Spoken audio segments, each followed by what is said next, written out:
I appreciate that, and I think that's, I mean, look,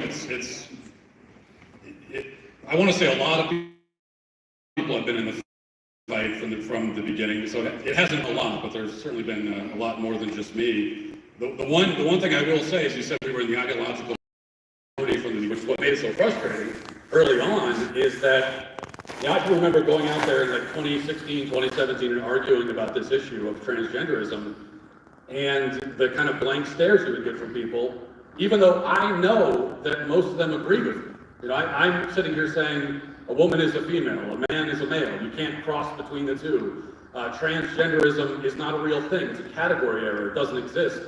And there weren't a lot of people cheering us on, even though I knew that most people certainly agreed with that. When we did our film, What is a Woman, we went out to the street, did our kind of man on the street interviews. This is back in 2021 when we would have been filming it, in 2022. And we would stop normal people on the street just walking by and ask them these basic questions about what is a woman? Should men be allowed in the women's restroom? Do you think it's okay to give kids the kinds of drugs that we give to sex offenders to chemically castrate them? These kinds of questions, and the vast majority of people didn't want to answer, or they would answer in the affirmative to allowing men in women's restrooms, even though I knew, I'm looking them in the eye, I know you don't actually think that. There's no way you actually think that. But people were afraid, and so I said all along, our job was less convincing people. I don't think most people need to be convinced that only women can have babies. That's the kind of thing that we all understand as human beings. I think it's less convincing people and more not convincing people of the fact of it, but convincing them that it's okay to convicting people. Thank you. It's and convincing them that it's okay to speak up. It's okay that you know this basic truth, and to speak it and to stand by it. Yeah, and so just I want to get into some of the real fundamental questions here around this, because every pastor here is going to encounter this issue on a micro and a macro level. So every pastor here will encounter a parent that comes with a trans kid and how they deal with that. I want to talk about that. And then the macro, how do they deal with it politically. But I hope you guys understand that in a short period of time, with just a little bit of pushback, what we have been able to do to put the trans movement on defense is profound. This is a multi-billion-dollar industry that I believe is demonic at its core, that is going after the children of this nation to chop off their breasts, to surgically mutilate them, to against God's natural design, treating it like a body problem when it is a brain problem. Yeah, come on. And so let me ask a more fundamental question. You get this question often, Matt. Where did transgender ideology originate? Well, it kind of depends on how far back you want to trace it. You could trace it, right, you could trace it all the way back to the Garden of Eden, I suppose, if you wanted to, the fall of man. But really, what we consider, the modern gender ideology, the modern transgenderism movement, goes back to the mid-20th century to guys like John Money, Alfred Kinsey. Really, John Money is kind of the father of gender ideology. And he was one of the first to get this idea and to promote this idea that there's a distinction between sex and gender. And that was a really key move, is to draw this line of delineation between your sex, what we call your biological sex, which of course is redundant.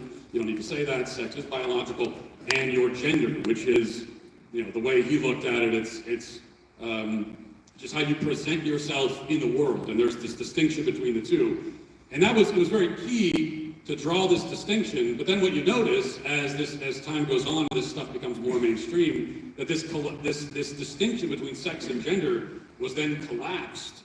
And that happened somewhat recently. This is something you started to notice around 2013, 14, 15. They started to collapse this distinction, where now the trans activists were saying that, well, actually, a quote-unquote trans woman is not just kind of performing femininity. It's not just identifying as a woman, but actually is a woman. So that there's no actual distinction, the trans activists would say, between a trans woman and a woman. They're one and the same. So and this is the kind of sleight of hand trick that you find with leftists generally, but in particular with trans activists. Everything's a sleight of hand. They make an argument and they'll never follow it to its logical conclusion because they can't, because it's all gibberish and nonsense. And so everything they do, they're just trying to set the stage for the next thing. And so it seems as if, though, that the trans movement hit an acceleration point in the early 2010s, 12, 13, 14, with the proliferation of social media on our kids' smartphones, but also where the medical industry seemed to realize that there were tens of millions, hundreds of millions, billions of dollars to be made, coupled with actual transgender ideological zealots. Can you explain all these different buckets? There's the social media component, which is the social contagion. Then there's the medical industry that sees these kids as annuities. Then there's also like firm religious believers in transgender ideology that think that it's almost like Gnostic spirituality. Can you speak to the Gnostic spirituality part of it? Yeah, I think, and those are your zealots, as you say. I think that they're very much in the minority. I think for most, if we ask ourselves why this idea gained the foothold in our culture that it did, it was able to do that through our institutions, through the institution of medicine, through our school system, through the mental health, so-called mental health professionals. And most of them, once again, didn't really believe that any of this was actually true. I mean, did they actually believe that a biological male was in any sense really a woman? No, but for them, there was a lot of money in it, a lot of money, and that's something that came on very quickly. And there was just this rush, this millions and millions and millions of dollars, all of a sudden in this industry of confusing children and then taking advantage of that confusion through these drugs. So I don't think they actually believed it, but you did have the true believers, and for them, now they can't talk about the issue coherently. They can't really explain, as we know, they can't explain what a woman is. When they say a trans woman is a woman, if you just ask them, well, what do you mean by that? I find that to be a really powerful question in general. It's like, well, okay, that's your statement, that's what you're saying, that's your claim. What do you mean? Can you just talk about that for a little bit more? Can you give me a few sentences about that? And they can't do it. And the reason they can't do it is because it is purely a matter of faith. It's a kind of, and they don't want to say this because they want to cloak it in science, but what they actually think is that it's spiritual. What they actually believe, if they're willing to say it, is that when they say that a trans woman is a man who has the soul of a woman. That's what they believe. That's right. But they won't say that because now they've admitted that they're on religious grounds. And that's also an argument they don't want to have, because then I could say, well, okay, let's talk about that. A trans woman is a man with the soul of a woman. Where do you get the soul from? I mean, where does he come from? Where's his soul from? And the answer is, now we've introduced God into the equation, and that's a big problem for the trans activists, because then the question is, so what happened? Was there some sort of error on the celestial assembly line where God accidentally put the wrong soul into this body? Is God making mistakes? And of course, that's not a claim we want to make. And so, to go even further, I hope you guys internalize what Matt just said. There's more profundity in that couple-minute explanation, almost anything you'll hear in American seminaries when it comes to the transgender cult, what you just heard. And there's an old religious belief of something called Gnosticism. It is a heresy. Lucas talks about it a lot. And essentially, it's a belief, gnosis, by the way, is the Greek word for mind. It's a belief that the mind and the body and the soul are all kind of separate pieces. We as Christians completely reject this, for the record. We believe that the body and the soul are actually really connected. That's why in the scriptures it says that our bodies will be resurrected again, that our bodies actually have very physical meaning, that it says your body is the temple of the Lord's in 1 Corinthians. That this Gnostic belief, though, is that the sense that you have a soul that is separate than your body, then you can kind of be something that you physically or even independently or objectively observe that you are not. So you could even be an animal. And you guys laugh. I'm going to tell you a real example. At Donners Grove South High School, I think I got this correct. In the middle school, the junior high, in the bathroom, they have accommodations for kids to be able to use like kitty litter. Mm-hmm. Not kidding, because the girls are identifying as cats. That is an old Gnostic belief, by the way, of people that would say that I'm just a reincarnated animal. And it's a form of paganism, Hinduism.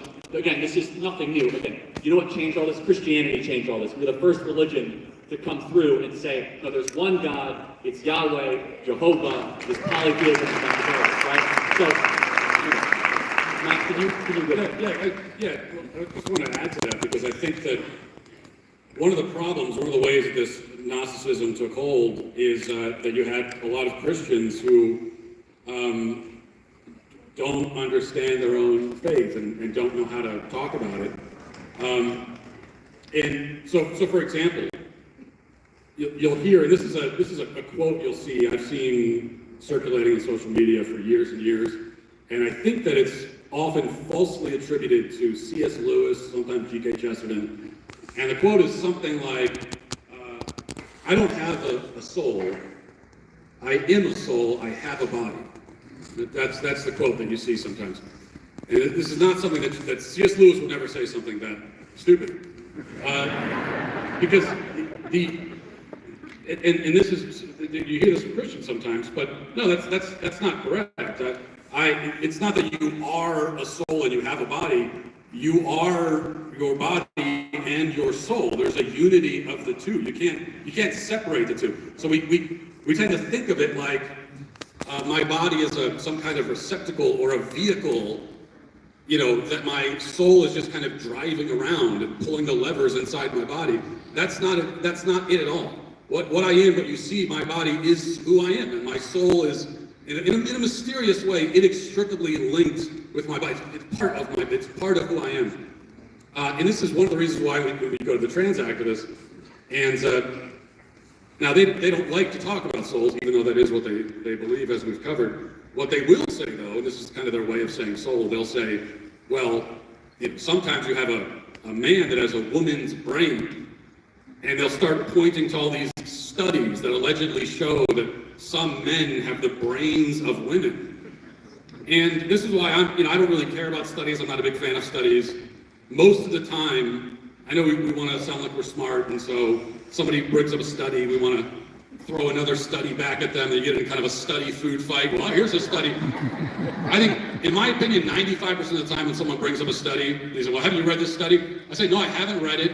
I know based on what you just said that it's totally bogus. I don't even need to read it. I don't need to read it.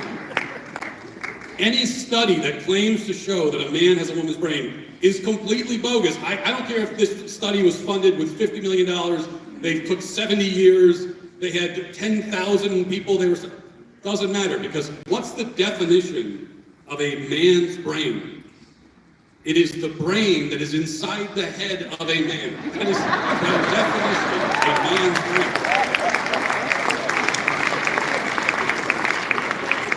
And so, Matt, to kind of further go into this, though, and ask a very obvious question, we are able to isolate them now with humor and wit, and honestly, I think good-hearted ridicule, because these kids, when they go after kids, they should be ridiculed.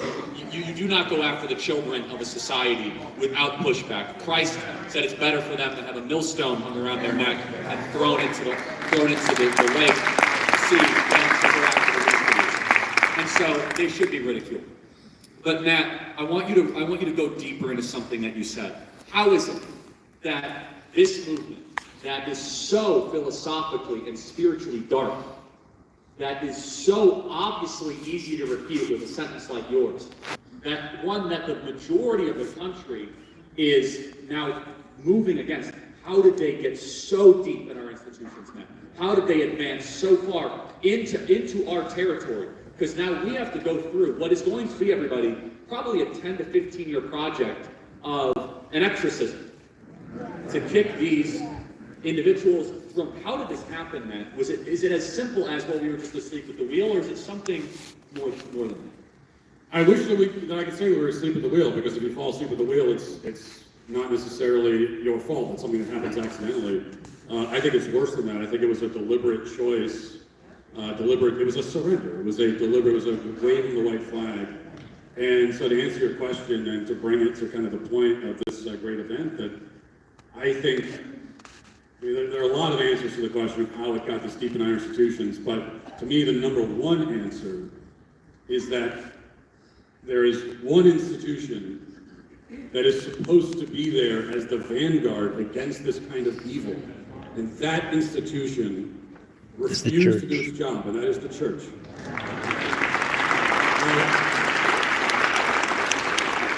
I can, again, think back to 2016, 2017, 2020, 2021. Being out there kind of in the field on this issue, fighting this issue out, whether it's going to school board meetings or holding rallies or doing anything. For me, it's making a movie, just using whatever resources are at my disposal to fight back. And I would look to the left of me, look to the right of me, and what I noticed is that I noticed what was missing, which is that there were not a lot of Christian leaders standing there beside me. I was more likely to look over to my side and see a liberal feminist standing with me on this issue than a Christian pastor. And not only that, but it was in fact worse, that very often, if a Christian pastor were to say anything to me or about me in relation to this issue, it was to condemn me for being too rude, for being too mean. You know, they didn't like the way that I approached it. And my answer to them was always, okay, you don't like my approach. What's your alternative? Because your approach is nothing. Yeah. Your approach is to say nothing at all. And I agree with something you said, Charlie, earlier about, we talk about the woke churches that have the rainbow flags and everything outside, and that's a big problem. That is an issue. That's not the biggest problem. Like those churches, they're not churches. They don't count. I don't even. That's not real. You know, if you have a rainbow in your church, it better be a part of some art display that references Noah's Ark.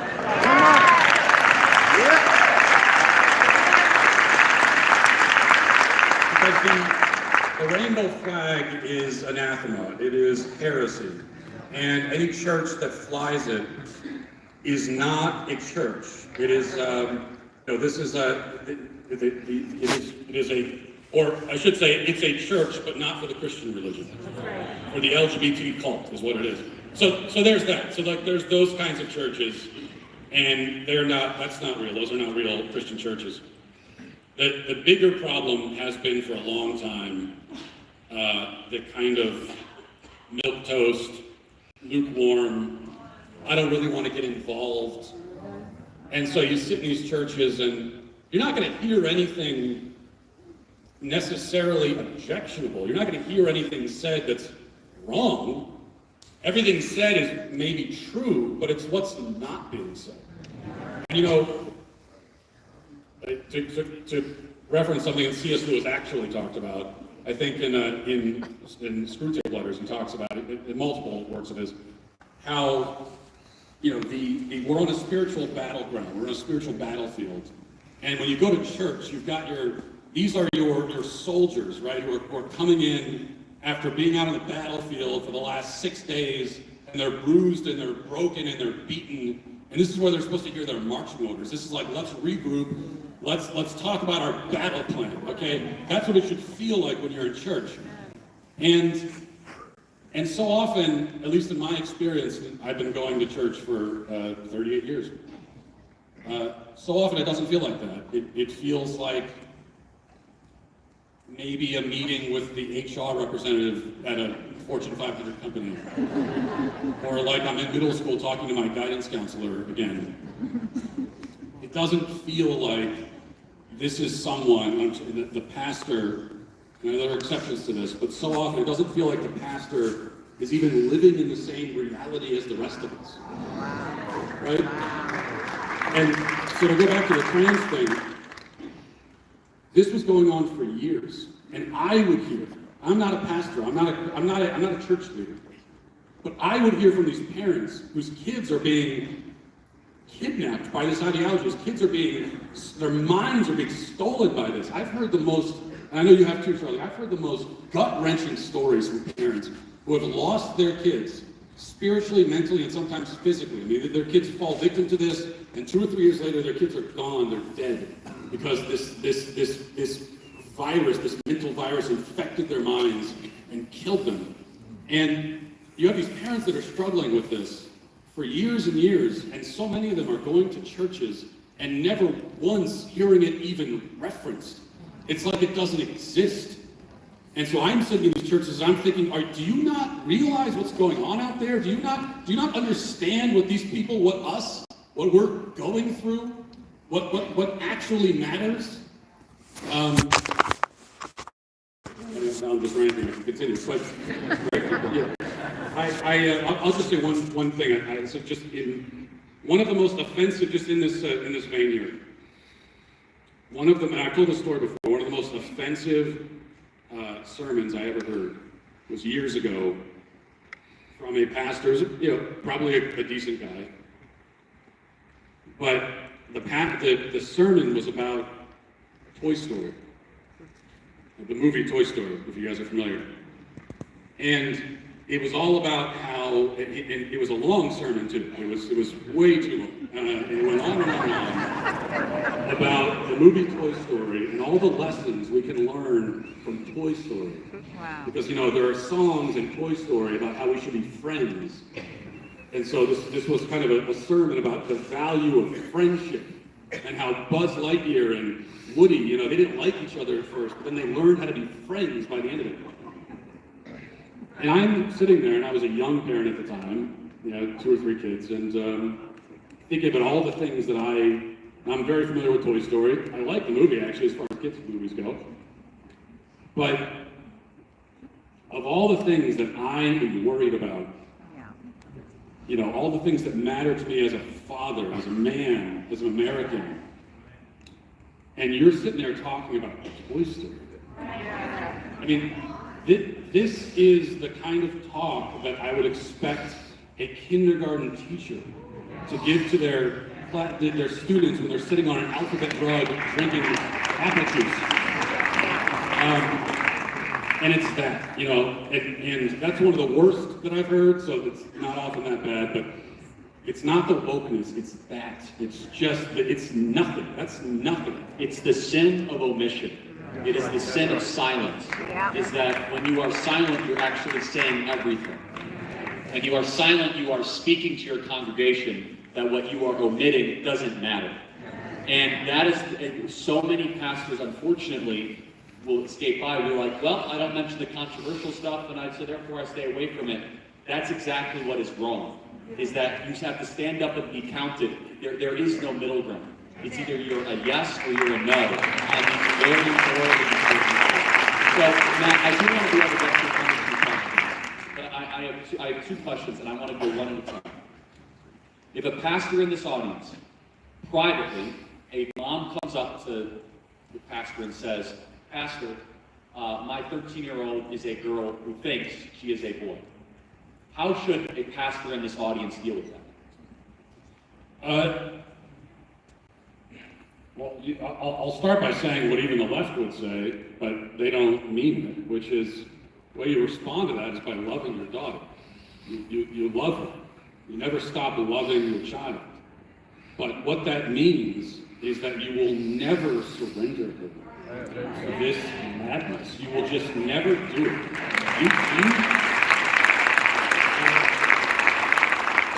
I've said before, and I've gotten in trouble with Media Matters or whatever for saying it, I'll say it again.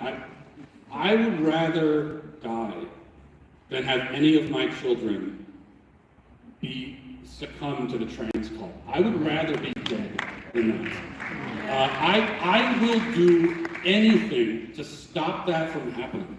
I will, and so that's what you do as a parent. You never give into it. It doesn't. They're gonna say they hate you. They're gonna scream at you. They're gonna want to lock themselves in a room. That's all part of the cult programming, and you got to go through that. But you never give into it. You never give into the lie that the fact that you've made your daughter or your child upset means that you don't love them, or you're not loving them the right way. No, in this case, the fact that they're upset means that you are loving them. It means that this is exactly how you should be responding. And on a more practical level, by the way, if your child is actually struggling with this, again, they're going to hate you for this, and that's fine. You got to look at what their influences are. And most likely, if you've got a 13-year-old daughter or son who's experimenting now with this idea that he's trapped in the wrong body, almost certainly he's got the smartphone and he's on social media. Mm-hmm. Take the phone away. Okay? It's not just, oh, we're gonna limit the amount of time you spend on it. Take it away. I got 6 kids. None of my kids have this technology. We have one, my wife and I have phones, we have one other screen in the house. It is our family TV that's in a public area in the house. There's no doors. We don't have any screens for kids in a room where a door can be shut. We don't have so